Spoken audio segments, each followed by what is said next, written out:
మాది ప్రకాశం జిల్లా ఒంగోలుకు తూర్పున పాదర్తి అనేటువంటి గ్రామం. నా పేరు మంత్రి శ్రీరామమూర్తి. మా తండ్రి గారి పేరు మంత్రి వెంకటరమణయ్య. మా తల్లిగారి పేరు మంత్రి విశాలక్షమ్మ. నేను అనుకున్నది బ్రాహ్మణులకే మోక్షం అనుకునేవాడిని. అన్ని జన్మల కంటే బ్రాహ్మణ జన్మ శ్రేష్టమైన జన్మ, మోక్షానికి ఇదే ఆఖరి జన్మ అనుకునేవాడిని. మా నాన్నగారు చిన్న వయసులో చనిపోయినారు. మా తాతయ్య వాళ్ళను తిరుపతి తీసుకుపోయి ఉపనయనం చేశారు. తర్వాత 2 దేవాలయాలు పూజ చేయడానికి ఏర్పాటు చేయబడ్డాను. శివాలయం ప్రక్కనే సినిమా హాల్ ఉండేది. ప్రతి శుక్రవారం సాయంకాలం సినిమా హాల్ లక్ష్మీ పూజ చేసేవాడిని. మంత్రులు గారు సినిమాకి వస్తున్నట్టు తీసిపోయి కుర్చీలో కూర్చోబెట్టి చూపించేవాళ్ళు. అట్లా కొంతకాలం జరిగిపోయింది. నేను బావికి పోయి స్నానం చేసి మడిగట్టుకొని తెచ్చుకునేవాడిని. బ్రాహ్మణం కాబట్టి రోజుకు 3 సార్లు స్నానం చేయాలి, 3 సార్లు సంధ్యవారచాలి. సరే, ఇదంతా అయిపోయింది. చదువుకోవడానికి మా తాతయ్య గారి ఊరి నుంచి ఒంగోలు వస్తున్నాను. ఒంగోలు వచ్చే సమయంలో ఒంగోలు క్లబ్పేట ఎస్కోల్ ప్రార్థనా మందిరం, ఇప్పుడున్న మందిరం కాదు, అప్పుడు ఉన్నటువంటి మందిరం. ఆ మందిరంలో బయట ఒక వాక్యం రాసి ఉన్నారు. ఏంటి వాక్యం అంటే, నా ఎద్దుకు వచ్చువాని ఎంత మాత్రము బయటకు త్రోసివేనని యేసు ప్రభు చెప్పాను. నేను రోడ్డు నవ్వుకుంటూ పోయేవాడిని. అసలు యేసు ప్రభు దగ్గరికి వచ్చే వాళ్ళు ఉంటే కదా ఈయన బయటకు తోసేసేది. ఎంత పిచ్చి నమ్మకం, గుడ్డి నమ్మకం, ఈ విధంగా రాసి పెట్టుకున్నారని చెప్పి నవ్వుకుంటూ పోయేవాడిని. ఒంగోలు నా స్నేహితుడు ఒక యాదవుల అబ్బాయి ఉన్నాడు. అక్కడికి భోజనం తీసుకొచ్చి పెట్టుకొని తినిపోతుండేవాడిని. మా తాతయ్య గారి ఇంట్లో నేను నీళ్ళు తీసుకొస్తూ పడిపోయినాను. ఈ కాలు దెబ్బ తగిలింది. దీని కొరకు ట్రీట్మెంట్ తీసుకుందామని నా స్నేహితుని దగ్గరకు వచ్చాను. ఆయన ఆ దినాల్లో యేసు ప్రభువుని నమ్ముకున్నాడు. ఇక నమ్ముకున్న మనిషి ఊరుకుంటాడా? ఇక నమ్ముకున్న మనిషి ఆరంభించాడు. ఏమండి, ప్రభువుని నమ్ముకోండి, ప్రభువుని నమ్ముకుంటే మంచిది, మనం పరలోకానికి పోతాం అని చెప్పి మొదలుపెట్టాడు. నేనన్నాను, దేవుడు ఒక్కడే, మనం పెట్టుకున్న పేర్లు మార్పు తప్ప అంతా ఒకటే. లేదండి, మేము కూడా హిందువులమే, ప్రభువుని నమ్ముకున్నాం, మీరు కూడా నమ్ముకోండి అని చెప్పి చెబుతుండేవాడిని.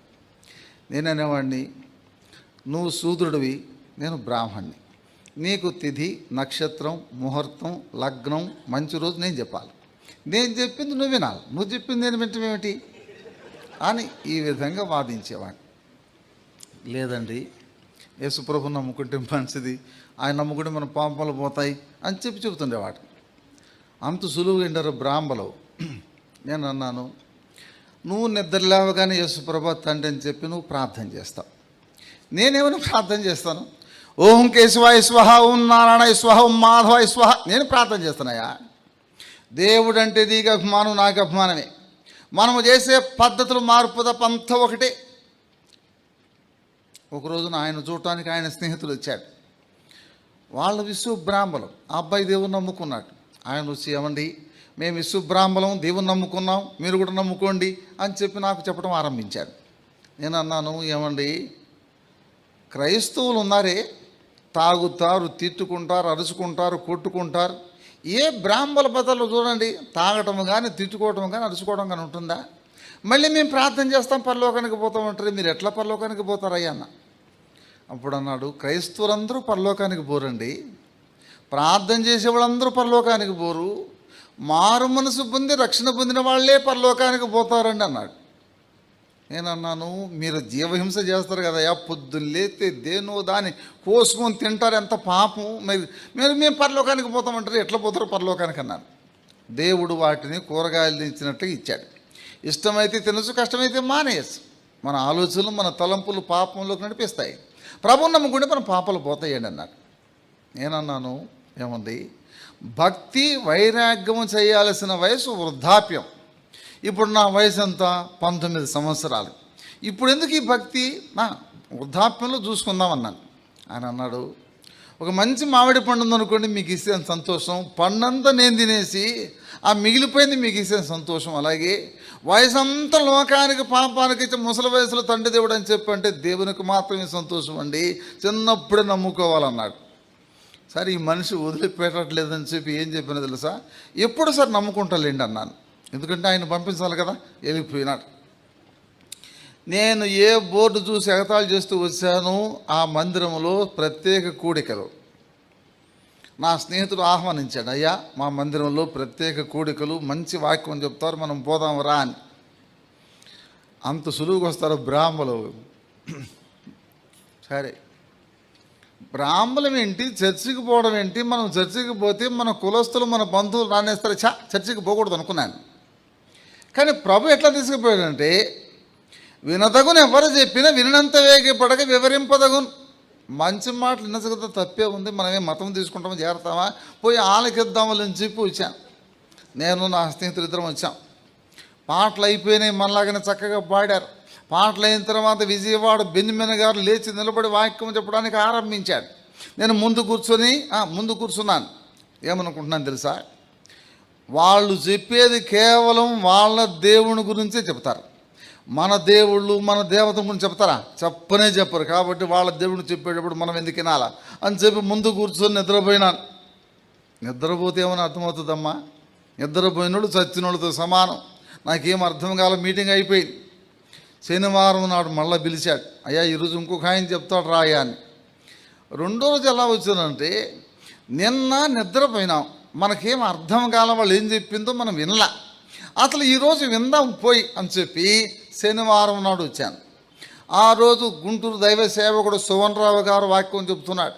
ఏం చెప్తున్నాడు వాక్యం అంటే, నువ్వు ఏ కులమైనా మారు మనసు పొందవలను, రక్షణ పొందవలను, తిరిగి జన్మించవలను అని చెప్తున్నాడు. నేను కూర్చొని మీలాగా ఆలోచన చేస్తున్నాను, అసలు మనసు అనేది ఎట్లా మారుతుంది? ఒక అబద్ధం ఆడకుండా, ఒక సినిమా చూడకుండా, ఒక చెడు మాట మాట్లాడకుండా మనం ఎలా ఉండగలం? కాబట్టి వీళ్ళు చెప్పే భక్తి 100కి 1-2 ఉంటారు. ఇది మనకు కుదిరేది కాదనుకున్నాను. శనివారం అయిపోయింది మీటింగ్. ఆదివారం నాడు మళ్ళా పిలిచాడు. సరే, ఈ 2 రోజులు పోయినాం కదా, ఈరోజు కూడా పోదాములే అని చెప్పి వచ్చాను. ఆదివారం నాడు బాప్తిసాలు 10:30కి మొదలుపెట్టి 11, 12, 1 గంట 2, 3 అయిపోతుంది. ఇంకా వదిలిపెట్టలా. ఎప్పుడెప్పుడు వదిలిపెడతారో వెళ్ళిపోదాం అనుకుంటున్నాను.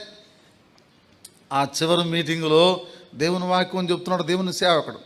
ప్రకటన గ్రంథం 21వ అధ్యాయం 8వ వచనం, పిరికివారు, అవిశ్వాసులు, అసహ్యులు, నరహంతకులు, వ్యభిచారులు, మాంత్రికులు, విగ్రహారాధకులు, అబద్ధీకులందరూ అగ్నిగంధములతో మండుగుండములో పాలు పొందుదురు, ఇది 2వ మరణము. ఎప్పుడైతే వాక్యం చదివాడో ప్రభువు నాతో మాట్లాడటం ఆరంభించాడు. బైబిల్ ప్రకారం ఈనాడు నువ్వు చచ్చిపోతే నీ గతి నరకమే అని ప్రభువు మాట్లాడుతున్నాడు. ప్రభువు మాట్లాడుతుంటే పక్కన ఎవరు మాట్లాడతారు? సైతాను ఏం మాట తెలుసా? అసలు బ్రాహ్మణులకు మోక్షం, ఎన్నో జన్మల్లో పుణ్యం చేసుకుంటే మనకు బ్రాహ్మణ జన్మ దక్కింది, మనం ఎందుకు నరకానికి పోతాం అనుకుంటున్నాను. కానీ ప్రభువు మాట్లాడుతున్నాడు, బైబిల్ ప్రకారం ఈనాడు నువ్వు చచ్చిపోతే నీ గతి నరకమే. అంటే మనం ఇంతవరకు చేసిన పూజలు తర్వాత ఇవన్నీ వ్యర్థమేనా? ఈ బైబిల్ చెప్పే నిజం అనుకుంటున్నాను. కానీ ప్రభు మాట్లాడుతున్నాడు, విగ్రహారాధకులు, అబద్ధీకులందరూ అగ్నిగంధములతో మండుగుండములో పాలు పొందుదురు, ఇది 2వ మరణం. అంటే మన దేశంలో ఇన్ని కోట్ల మంది విగ్రహార్థం చేస్తుంటే వీళ్ళందరూ నరకానికి వెళ్ళి ప్రార్థన చేసేవాళ్ళని పరలోకానికి పోయింది అనుకున్నాను. చివరికి ఇప్పుడెప్పుడు చచ్చిపోతామా, చచ్చిపోయే లోపల చూసుకోవచ్చు అనుకున్న ప్రార్థన అయిపోయింది. అయిపోయిన తర్వాత నా స్నేహితుడు ఒంగోలులో ఆ మందిరంలో ఒక సంఘ పెద్ద ఉన్నాడు. ఆయన పేరు ప్రేమయ్య గారు. ఆయనకు నన్ను పరిచయం చేశాడు. పరిచయం చేసి, అన్న 2 మాటలు చెప్పన్నా మా ఊరు పంతులు గారు అన్న. అయ్యా, 2 మాటలు చెప్తాను వింటావా అన్నాడు. సరే, పెద్ద ఆయన చెప్తాను, ఎందుకు వద్దనాలి, సరే చెప్పండి వింటాను, కూర్చోమన్నాడు. ఏమండి మీరు ఎవరన్నాడు. మేము బ్రాహ్మణం వండాను. ఏమండి మీరు ఎప్పుడైనా అబద్ధం ఆడారా అన్నాడు. ఎప్పుడు ఆడతాం అబద్ధం? ఆదివారం, సోమవారమా? నేను అన్నాను, రోజు ఆడతాం కదా అబద్ధం అన్నాను. రోజుకు ఒక అబద్ధం ఆడితే వారానికి ఎన్ని, నెలకి ఎన్ని, సంవత్సరానికి ఎన్ని? ఇప్పుడు మీకు ఊహ తెలిసిన తర్వాత ఎన్ని వేల అబద్ధాలు తెలుసా అన్నాడు. అప్పుడు అర్థమైపోయింది, ఒక అబద్ధం ఎన్ని వేలైపోతే మిగతా వాడి సంగతి ఏమిటి? అప్పుడు ఆలోచన, అయ్యో కొన్ని వేల పాపాలు చేసి ఉంటున్నాం అనిపించింది. అప్పుడు అడిగాడు, ఏమండి మీరు ఏ దేవుడిని పూజ చేస్తారన్నాడు. మేము బ్రాహ్మణులు అండి, చాలామంది దేవుడిని పూజ చేస్తాం. అట్లయితే మీ పాపాలు పరిహారం అయిపోయినాయి అన్నాడు. నేనన్నాను, పాపాలు పరిహారం అయిపోయేది ఇప్పుడెట తెలిస్తే ఈ లోకంలో? చచ్చిపోతే కదా తెలిసేది అన్నాను. ఆయన అన్నాడు, చచ్చిపోగానే తీసుకుపోయి శుభ్రంగా గుంట తీసి గుంటలో పూడ్చిపెడతారు, లేకపోతే శుభ్రంగా నిప్పు పెట్టి కాల్చేస్తారు. ఇక తెలుసుకోవడానికి లే, చచ్చిపోక మునిపే తెలుసుకోవాలన్న అంటూ, అయ్యా మీరు నమ్ముకున్న దేవుడు భూలోకానికి ఎందుకు వచ్చారు? అప్పుడు చెప్పాను, అయ్యా మేము నమ్ముకున్న దేవుడు, పూజించే దేవుడు భూలోకానికి ఎందుకు వచ్చారంటే దుష్ట శిక్షణ శిష్ట రక్షణ అండి అన్న. ఏమిటయ్యా దాని అర్థం అన్నాడు. మేము పూజించే దేవుడు భూలోకానికి ఎందుకు వచ్చారంటే దుర్మార్గులను శిక్షించడానికి, సన్మార్గులను రక్షించడానికండి అన్న. అట్లయితే అయ్యా మీరు దుర్మార్గుల సన్మార్గులు అన్నాడు. నేను బ్రాహ్మణ్ణి, చీకటితో లేచి స్నానం చేసి సంజవార్చి నైవేద్యం పెట్టి అభిషేకం చేసి వచ్చేవాడిని. ఒకళ్ళు జోలికి పోయేవాడిని కాదు, ఒకళ్ళు నీళ్లు తాగేవాడిని కాదు. నేను బావికి పోయి స్నానం చేసి మడిగట్టుకుని తెచ్చుకునేవాడిని. నేను ఎట్లా దుర్మార్గుణ్ణి సన్మార్గుణ్ణి అని చెబుదాం అనుకున్నాను. మళ్ళీ ఏమనిపించిందంటే మనం ఎంత బ్రాహ్మణమైనా, ఎంత భక్తిగా ఉన్నా ఏదో ఒక అబద్ధం ఆడతా, ఏదో చెడ్డ మాట మాట్లాడతాం. మనం ఎట్లా సన్మార్గులం? అప్పుడు చెప్పాను, అయ్యా కులం బ్రాహ్మణమే కానీ ఏదో ఒక పొరపాటు చేస్తాం కాబట్టి దుర్మార్గులమే కదా అని. అప్పుడు ఆయన అన్నాడు, అయ్యా దుర్మార్గులైతే పాపానికి శిక్ష ఏమిటో తెలుసా అన్నాడు. పిల్లవాడికి కూడా తెలుసు కదా అన్న. ఏమిటన్నా? పాపం చేసిన నరకానికి పోతారు కదండి అన్న. మరి పాపం చేసిన నరకానికి పోతే మీరు ఎక్కడికి పోతారు? నేను కూడా నరకానికి పోతాను కదా. నరకానికి కూడా నీకు ఇష్టమేనా అన్నాడు. నాకు ఇష్టం లేదన్నాడు. అప్పుడు ఏమన్నా తెలుసా, నీకు ఇష్టం ఉన్నా ఇష్టం లేకపోయినా చేసిన పాపాన్ని బట్టి నరకానికి పోవలసిందే అన్నాడు. ఇంకా వాదించడానికి, ప్రశ్నించడానికి అవకాశం లేకుండా చెప్పేశాడు. మళ్ళీ అన్నాడు, అయ్యా నరకం తప్పించుకునే మార్గం చెప్తాను వింటావా అన్నాడు. అప్పుడు బైబిల్ చదివాడు. పాపులను రక్షించుటకు క్రీస్తు యేసు లోకమునకు వచ్చెను. ఇప్పుడు నాకు ఆయన ప్రశ్నించాడు, ఇక నేను ఆరంభించాను. పాపం చేసిన వాళ్ళని యేసు ప్రభువారు ఎట్లా రక్షిస్తాడండి అన్నాడు. అప్పుడు చెప్పాడు, అయ్యా ఆయన దేవుడై ఉండి మానవుడిగా భూలోకంలో అవతరించాడు. దేవుడు కాబట్టి పాపం లేకుండా జన్మించాడు, పాపం లేకుండా జీవించాడు, మన పాపాల కొరకు ప్రాణం పెట్టాడు. దేవుడు కాబట్టి మట్టికి మట్టి అయిపోలా, ఆయన చనిపోయి సమాధి చేయబడి తిరిగి లేచాడు. ఆ యేసు ప్రభును ప్రార్థన చేస్తే పాపాలన్నీ క్షమిస్తాడు, జీవితం మారుస్తాడు, పరలోకానికి పోతాం, నరకం తప్పించుకుంటాం. అప్పుడు అడిగాను, అయ్యా నువ్వు చెప్పింది బాగానే ఉంది. యేసు ప్రభు పాపం చేసిన వారిని రక్షించడానికి వచ్చాడు, ప్రాణం పెట్టాడు, చనిపోయినాడు, తిరిగి లేచాడు. కానీ యేసు ప్రభు నా పాపాలు క్షమించాడని చెప్పి నాకు నమ్మకం ఏమిటి, నాకు రుజువేమిటి అని అడిగాను. అప్పుడు చెప్పాడు, అయ్యా ప్రభు దగ్గర తీర్మానం చేయండి, ప్రభు దగ్గర పాపాలు ఒప్పుకోండి, ప్రభు మీ పాపాలు క్షమిస్తాడు, మీ జీవితాన్ని మారుస్తాడు. మళ్ళీ అబద్ధం ఆడలేరు, మళ్ళీ సినిమా చూడలేరు, మళ్ళీ జీవితాన్ని ప్రభు మారుస్తాడు అన్నాడు. అప్పుడు ఆలోచన చేశాను. ఏమైనా ఆలోచన చేశానంటే, మనం బ్రాహ్మణులం, అనేక మంది దేవుళ్ళు మనం పూజిస్తున్నాము, కానీ మనం పూజించిన దేవుళ్ళలో పాపము లేకుండా జీవించిన దేవుడు ఎవరు? మనం పూజించిన దేవుళ్ళలో మన పాపాల కొరకు ప్రాణం పెట్టిన దేవుడు ఎవరు? మనం పూజించిన వాళ్ళలో చనిపోయి తిరిగి లేచిన దేవుడు ఎవరు? మనం పూజించిన దేవుళ్ళందరూ కూడా మనలాగానే జీవించారు, మనలాగానే జన్మించారు, మనలాగానే కొంతమంది వివాహాలు చేసుకున్నారు, మనలాగానే కాలంలో కలిసిపోయినారు. అయితే యేసు ప్రభు పాపం లేకుండా జన్మించాడు, పాపం లేకుండా జీవించాడు, మన పాపాల కొరకు ప్రాణం పెట్టాడు, ఆయన చనిపోయి తిరిగి లేచాడు. కాబట్టి యేసు ప్రభువుని నమ్ముకుంటే పాపాలు క్షమించబడతాయి అనే సంగతి అర్థమై 1969 సంవత్సరం జూలై మాసం 29వ తారీఖు ఆదివారం సాయంకాలం ఇంటికి వెళ్ళి మోకరించాను. అప్పటి వరకు దంజం ఉంది, చేతి కాశీదారం ఉంది. ఈ రెండు తీసి ప్రక్కన పెట్టి యేసు ప్రభా నా పాపాలు క్షమించున్నాడని చెప్పి అన్ని పాపాలు యేసు ప్రభు దగ్గర ఒప్పుకున్నాను. ప్రేమగల దేవుడు యేసు ప్రభు నా పాపాలు క్షమించాడు. మొదటి రుజువు ఏంటంటే మనసులో నెమ్మది సమాధానం ఇచ్చాడు. రెండో రుజువు ఏంటంటే ఒక బరువు తీసివేస్తే ఎంత తేలికైపోతుందో అంత తేలికైపోయింది. మూడో రుజువు ఏంటంటే మనసు మారిపోయింది. ఒక అబద్ధం మాట్లాడి చినిపించింది, ఒక జడమాట మాట్లాడి చినిపించింది, ప్రభు జీవితాన్ని మార్చాడు. నాలుగో రుజువు ఏంటంటే ఈనాడు చచ్చిపోయిన పరలోకానికి పోగలననే నిరీక్షణ ప్రభు నాకు ఇచ్చాడు. ఆదివారం తీర్మానం చేసుకున్నాను. సోమవారం నాడు చర్చికి వెళ్ళాను, మందిరానికి. అక్కడున్న దైవ సేవకుడు యోహాన గారు నాకు పాత బైబిల్ ఇచ్చారు. తర్వాత మందిరానికి రమ్మన్నాడు. మేము ప్రార్థన చేసుకుంటున్నాం, నేను నా స్నేహితుడు. మా ఊరు నుంచి వాళ్ళ నాన్నగారు వచ్చారు. మేము ప్రార్థన చేసుకోవడం చూశాడు. చూసిన తర్వాత ప్రార్థన అయిపోయిన తర్వాత వాళ్ళు కొడుకుతో ఏమన్నాడు తెలుసా? ఒరే నువ్వు దిగింది కాకుండా పంతులు గారిని కూడా దించావంటరా. ఆయన మా ఊరు పోయి మా అమ్మకి చెప్పాడు, అమ్మ పంతులమ్మ గారు ఇంకేముంది, మీ అబ్బాయి మా అబ్బాయి కలిసి మతం తీసుకున్నారమ్మా. మా అమ్మ అడిగిన ప్రశ్న ఏంటంటే, అయ్యా మా అబ్బాయికి జంజం ఉందా తీసేసాడా? ఏమోనమ్మ నాకు తెలీదు, ఆ మతంలో చేరిన వాళ్ళకి ఉంటుంది అనుకుంటాను అన్నాడు. వెంటనే మా తల్లి ఏం చేసిందంటే ఒక కోమటి శెట్టి గారికి జంజం ఇచ్చి పంపించింది. ఆయన వచ్చి, అయ్యా మీరు మతం తీసుకున్నారంట, తీసుకున్నారు, కానీ తల్లి మాట కూడా ఏనండి, జంజం పంపించింది వేసుకోండి అని చెప్పి ఇచ్చిపోయినాడు. సరే, ఇప్పుడు వేసుకోవాలన్నా వద్దా? తల్లి మాట వినాలన్నా వద్దా? నేను అనుకున్నాను తల్లి మాట కూడా వినాలి కదా అని చెప్పి తీసుకొని మోకరించాను. మనం ఏ పని చేసినా ప్రార్థన చేసి చేయాలి. అందుకని మోకరించి ప్రార్థన చేస్తున్న, తండ్రి దేవుడు నాయన మా అమ్మ జంజం పంపించింది, యేసుప్రభా సహాయం చేయని ఆయన ప్రార్థన చేసుకుంటున్నాను. ప్రభు ఏమన్నాడు తెలుసా? నువ్వు లోపలికి భక్తి బయటకు భక్తి చేస్తావా అన్నాడు. అంతే కళ్ళు ఆమెను కూడా చెప్పాలి తీసుకుపోయి. సరే మా ఊరు పోయిన తర్వాత మా అమ్మ మా మామయ్య 10 మంది చేరారు. పెద్ద బైబిల్ ఉంది, తీసుకుపోయినాను. బ్రాహ్మణులేంద్ర పోయి వాళ్ళ మతం తీసుకోవటం ఏంటి, నువ్వు చదువుకోవాలి, బ్రాహ్మణుడు కాదు, ఇక అరగంట సేపు వాయించి పడేశారు. తర్వాత ఏమన్నారు తెలుసా? శ్రీరామూర్తి, బైబిల్లో జంజం వేసుకోకూడదని ఎక్కడుందో చూపిస్తారా అన్నారు. నేను అప్పటికి పూర్తిగా చదవకపోతే నేనేం చేయాలి ఇప్పుడు? లేకపోతే వేసుకోమంటారు. ఇప్పుడు ఆ రోజుల్లో మా వాళ్ళు తీసుకుపోయి దాదాపు 5-6 వేల రూపాయలు ఖర్చు పెట్టి నాకు ఉపయోగం చేస్తే నేను శుభ్రత తీసేస్తే ఉంది న్యాయమేనా? సరే వీళ్ళకి ఏం చెప్పాలి తండ్రి నువ్వు అయినా అని చెప్పి నేను ప్రార్థన చేసుకుంటున్నా. ఒకళ్ళు మార్చి ఒకళ్ళు వాయిస్తున్నారు నన్ను. అప్పుడు ప్రభు నాకు ఒక తలంపు ఇచ్చాడు. ఏం తలంపు తెలుసా? బైబిల్లో యేసు ప్రభు వారు జంజం వేసుకోలేదు కాబట్టి యేసు ప్రభు నమ్ముకున్న బిడ్డలు ఎవరే కానీ జంజం వేసుకోకూడదు అన్నాను.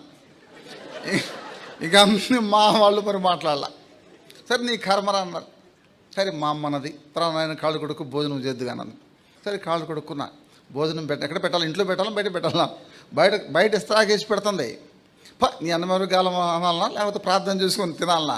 ప్రార్థన చేసుకున్నాను. ప్రభా మా అమ్మను మార్చు, మా తమ్ముళ్ళను మార్చు, మా చెల్లెళ్ళను మార్చు ప్రభు, మా ఇల్లు మార్చు ప్రభు అని ప్రార్థన. ఆ రోజు ఆరంభించిన తర్వాత ప్రార్థన మా తల్లి కొరకు 25 సంవత్సరాలు ప్రార్థన చేశాం. దేవుని దేవల మా తల్లి ప్రభు నమ్ముకొని పరలోకానికి వెళ్ళింది.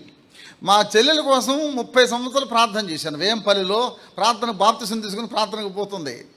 తర్వాత మా తమ్ముడు కోసం 45 సంవత్సరాలు ప్రార్థన చేశాం. మా తమ్ముడు సంగతి చెప్తాను వినండి.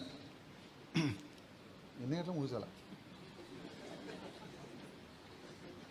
ఏంటి ఎన్ని గంటలు ముగిసాలా? 9. సరే ఇంకా 10 నిమిషాలు ఉంది వినండి. మా తమ్ముని గురించి చెప్పి ఒక 2 విషయాలు చెప్పి ముగిస్తాను. మా తమ్ముడికి ఒక పేరు పెట్టాడు మా బావగారు. ఏం పేరు పెట్టారంటే, జాన్ గారు మీ తమ్ముడంత మూర్ఖుడు ప్రపంచంలో ఉండడండి అన్నాడు. అంటే ప్రపంచంలో కల్లా మా తమ్ముడంత మూర్ఖుడు. సరే అంత మూర్ఖుడు అంకులు మీరు అనొచ్చు, మీరు ఉదాహరణ చెప్తాను వినండి. రే నరకం రా, కాలిపోతాం రా, యుగయుగాలు కాలిపోవాలరా, ఒక రోజు కాదు 2 రోజులు కాదురా, అగ్ని ఆరదు అని పురుగు సావదురా అని చెప్పి చెబితే వాటి దగ్గర నుంచి వచ్చిన ఆన్సర్ ఏంటో తెలుసా? జాగ్రత్తగా వినండి. అన్నయ్య అలవాటైపోద్దులు అన్నయ్య.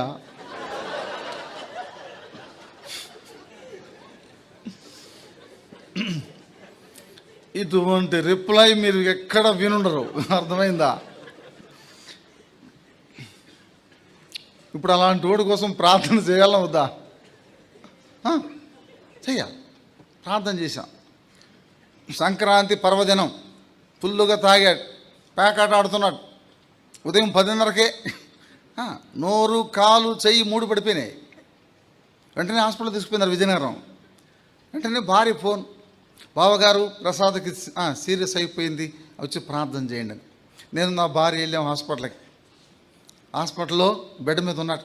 అన్నయ్య ప్రార్థన చేయను. మరి నోరు మీరా, ఇప్పటిదాకా మేము చేసాం ప్రార్థన, ఇప్పుడు ఎవరు చేయాలా? ఇప్పుడు నువ్వు చేయాలి ప్రార్థన. ఇప్పుడు నువ్వు మారాలి, నువ్వు మనసు మార్చుకోవాలి, తీర్మానం చేసుకోవాలా. నాకు ప్రార్థన రాదు చెప్పమన్నాడు. సరే చెప్పిన తర్వాత తీర్మానం చేశాడు, మారు మనసు పొందాడు, రక్షించబడ్డాడు, బాగుపోయినాడు. అనే నాకు బాప్తిస్మం ఎప్పుడు ఇస్తావు? ఒరే నువ్వు మళ్ళీ తాగమని గ్యారంటీ ఏందిరా, కొంచెం ఆగాలరా. సరే సంవత్సరం అయిపోయింది. అనయ్య బాప్తిస్మం దేవుని దయ వలన పోయిన ఈస్టర్ కాకుండా అంతకుముందు ఈస్టర్కి నేను నా చేతుల మీదుగా బాప్తిసం ఇచ్చాను వైజాగ్లో. కాబట్టి పిల్లారా, ఇది మా కుటుంబాన్ని గురించిన సాక్ష్యం. నేను హెబ్రోనుకి 1972 సంవత్సరం వచ్చాను. బాప్తిసం 1970, మారుమనసు 69, 71లో సేవకు వచ్చాను, 72లో హెబ్రోన్ వచ్చాను. అప్పుడు ఉన్నటువంటి హెబ్రోన్ మొదటి పెద్దలు అగస్టిన్ గారితో సమానమైనటువంటి వారు దాసన గారు, డాక్టర్ పాల్, తర్వాత బ్రదర్ ఆశీర్వాదం గారు, దొరైరాజు, ఆ బ్యాచ్. కొంతకాలం హెబ్రోన్లో ఉన్నాను.